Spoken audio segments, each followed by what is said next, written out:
Here's a message to you and to everybody. Never forget what these parasites did to our society. And I mean that literally. These people that shoved this narrative down our throat to dial up the fear from 0 to 11 during the height of COVID so they could get their ratings up, so they could sell a vaccine. These are parasites to society.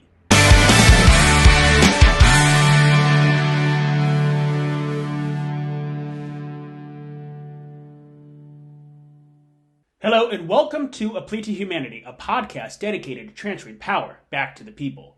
In this episode, episode 9, I'm going to go over how Biden said he wants to fund the pensions of Ukrainian citizens. Did you see that one? He actually said that. Then I'm going to talk about this cult-like mentality that so many people are in and expose kind of this one guy who's on Twitter, Brian Krasenstein, and this cult-like mentality that so many people are in. Then I'm going to show you a video of a bunch of body bags that were probably not dead people. One of them was actually alive, and just showing the fear and the propaganda that they were shoving down our throats this entire time during COVID.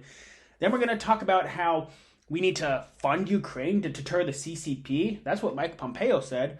Then I'm going to show you a video of a man looting a store, which I'm assuming is in California. I'm going to talk about Proposition 47 and how that is fueling the rise in crime. And then I'm going to go over Marjorie Taylor Greene's, you've probably heard of her before, and her call for a national divorce and what the real solution is. So, without further ado, let's get into that first episode of Biden calling to fund Ukrainian citizens and their pensions with our tax dollars. Watch this. And to deliver much-needed humanitarian assistance as well as food, water, medicine, shelter, and other aid to Ukrainians displaced by Russia's war, and provide aid for those seeking refuge in other countries from Ukraine. It's also going to help schools and hospitals open. It's going to allow pensions and social support to be paid to the Ukrainian people so they have something in their pocket. It's also going to provide critical resources to address food shortages around the globe. Unreal, right?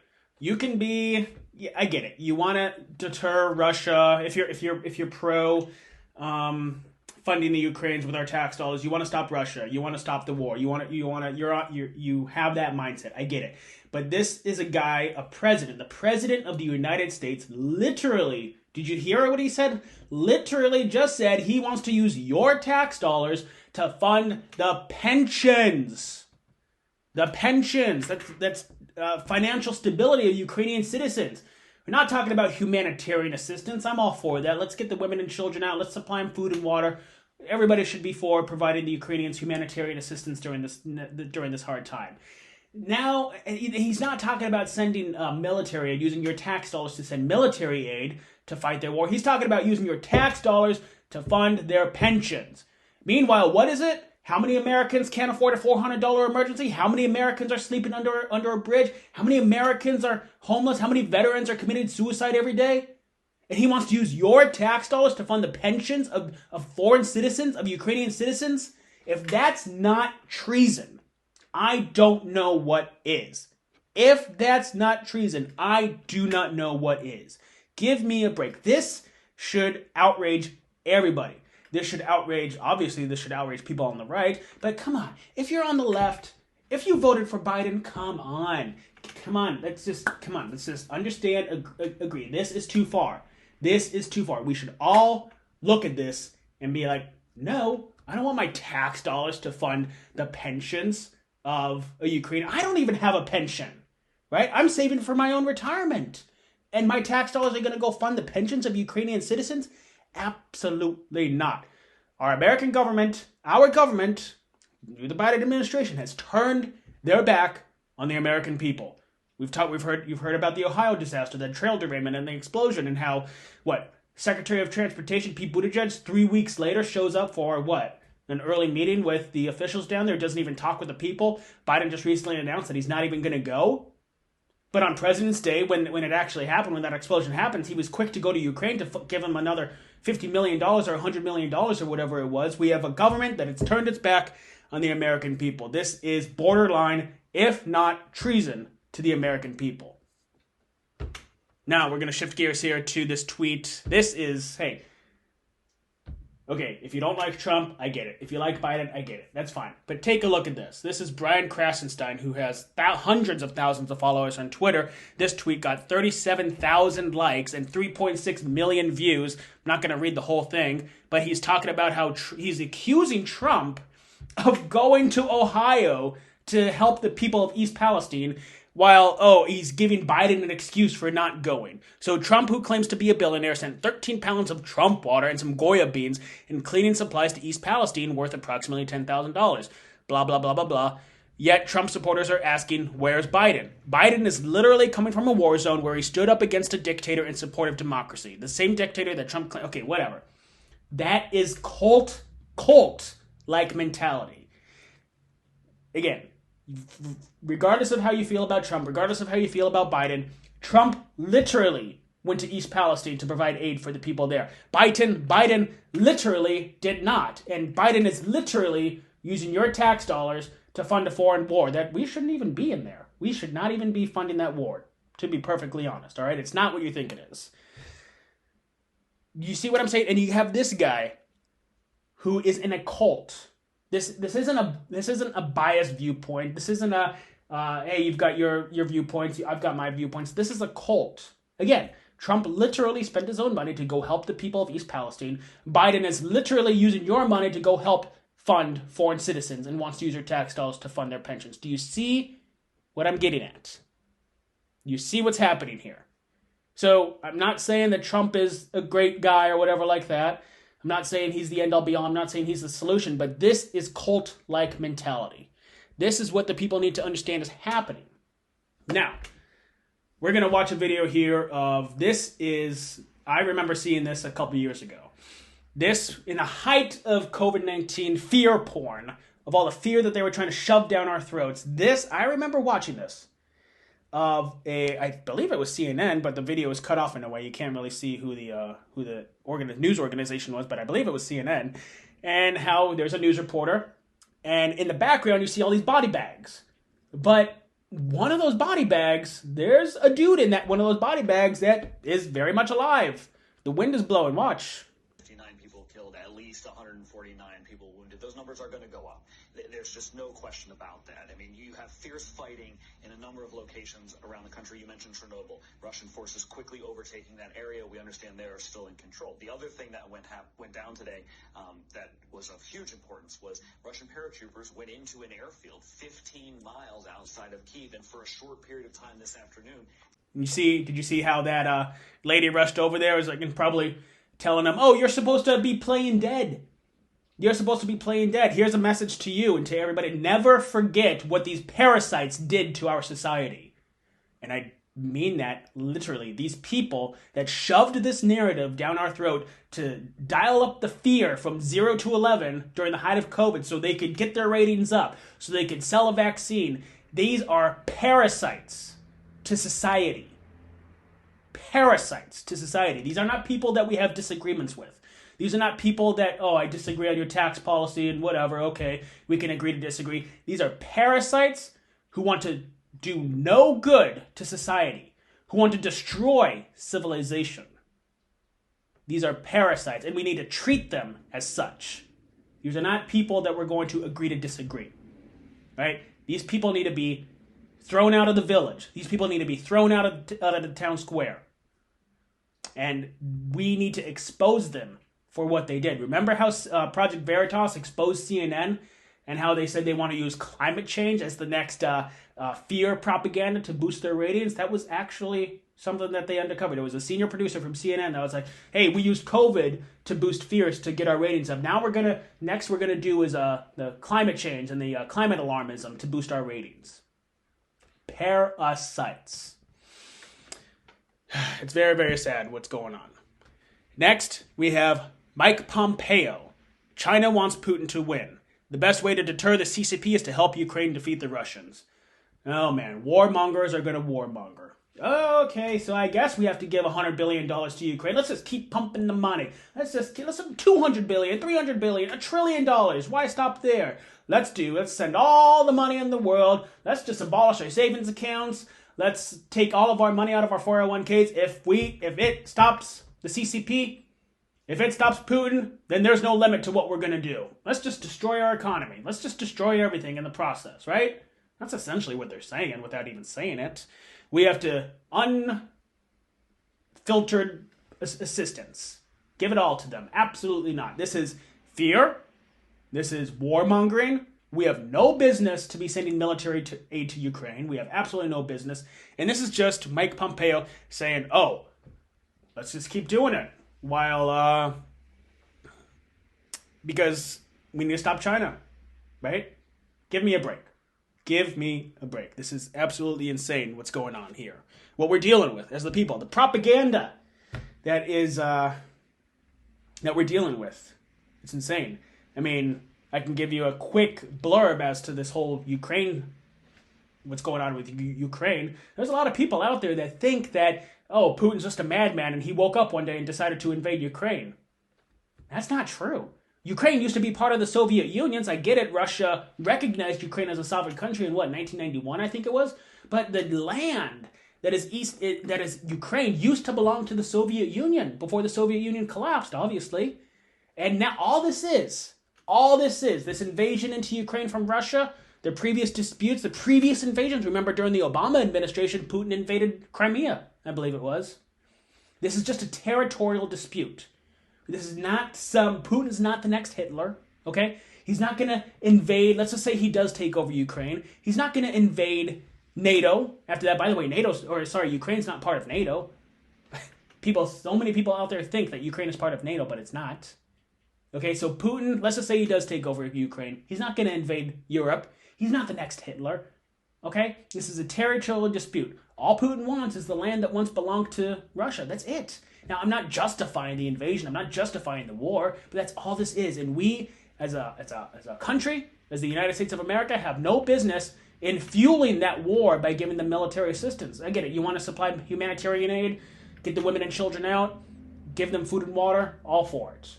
But we have no business giving them military aid, the tanks, the airplanes, the munition, the arms. Absolutely not. We are just fueling this war. And to think that NATO's eastward expansion had nothing to do to instigate Putin's invasion into Ukraine, think again. Look up into that.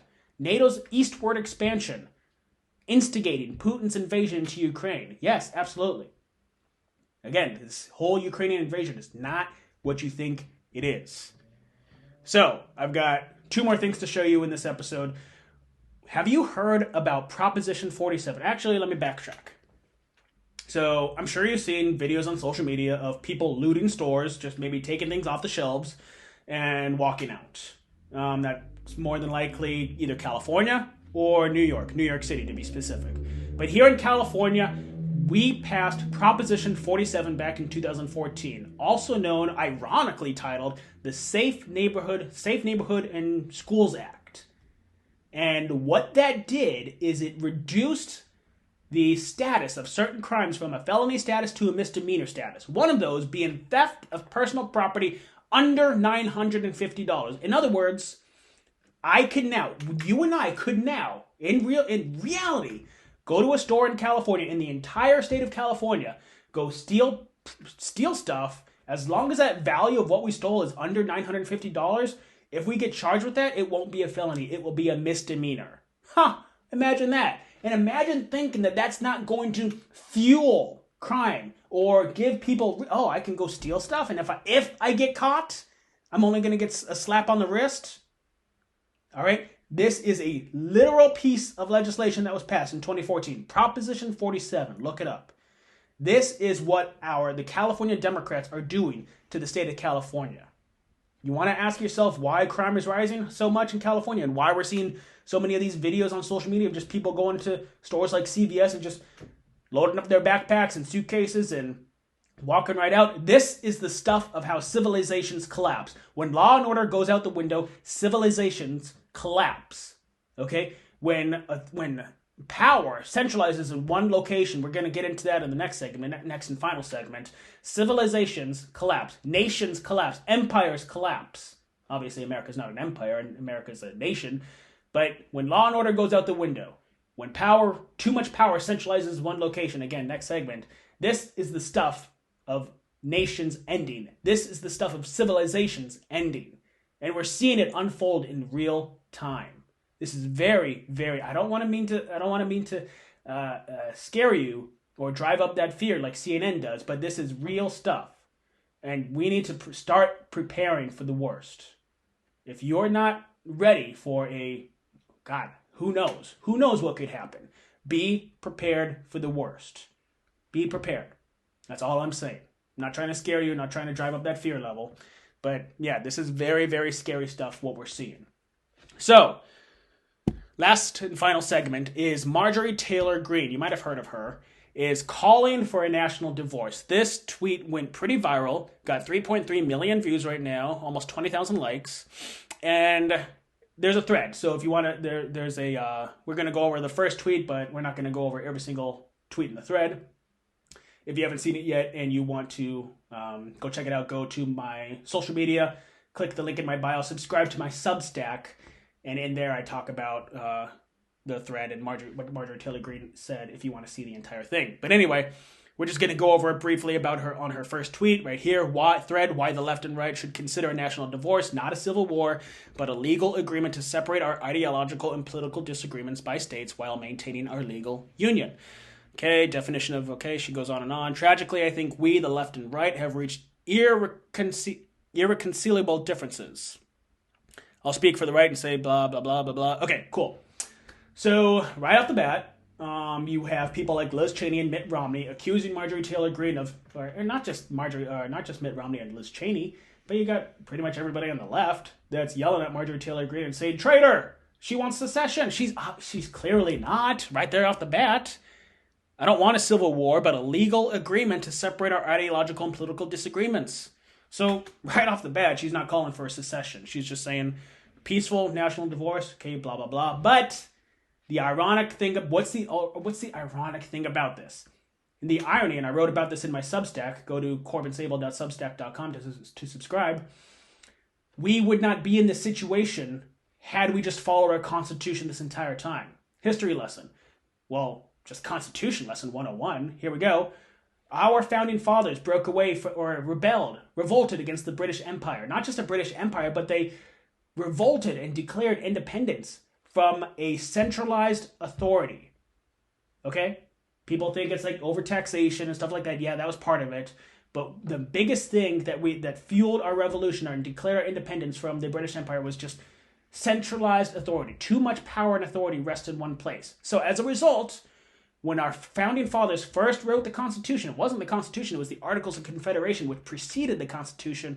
That essentially created a system of government that didn't really have, it had a central body of government, a federal government, but it gave the states too much power and the federal government not enough power, right? So we weren't really, with the Articles of Confederation, we weren't really a United States, so to speak, or a union. It wasn't until the Constitution came around, the Constitution that we follow today, or in theory, we don't really follow the Constitution, which is what's fueling this whole mess, but I digress.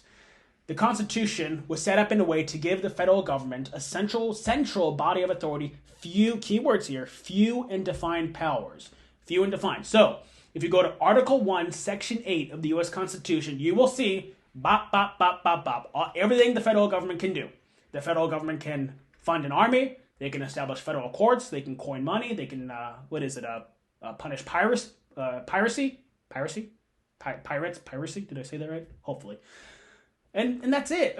And a few other things. Establish the post office, maintain interstate highways. Just Article 1, Section 8 to get a comprehensive list of the powers our federal government can have. Then you go look at the 10th Amendment, the last amendment of the Bill of Rights. And it says, anything not given, any power not granted, this is not a verbatim quote of the 10th Amendment, any power not granted to the federal government falls to the states and to the people by default. So in other words, if it's not in Article 1, Section 8, the federal government cannot do it. So that goes for basically a lot of things that the federal government is doing, anywhere from the Department of Education to welfare to you name it. The federal government does not have the power, but politicians on both sides of the political aisle, Republicans and Democrats alike, have loosely interpreted the Constitution And they've taken clauses out of context, such as the General Welfare Clause and the Commerce Clause, to say, oh, look at that. If you interpret the Constitution that way, then I guess the federal government does have... No, it doesn't have the authority to do it. And the Founding Fathers, I guess it was just common sense back then that they didn't want to have a centralized body of government that had too much power. So they didn't they could have worded the Constitution better, I'll say that.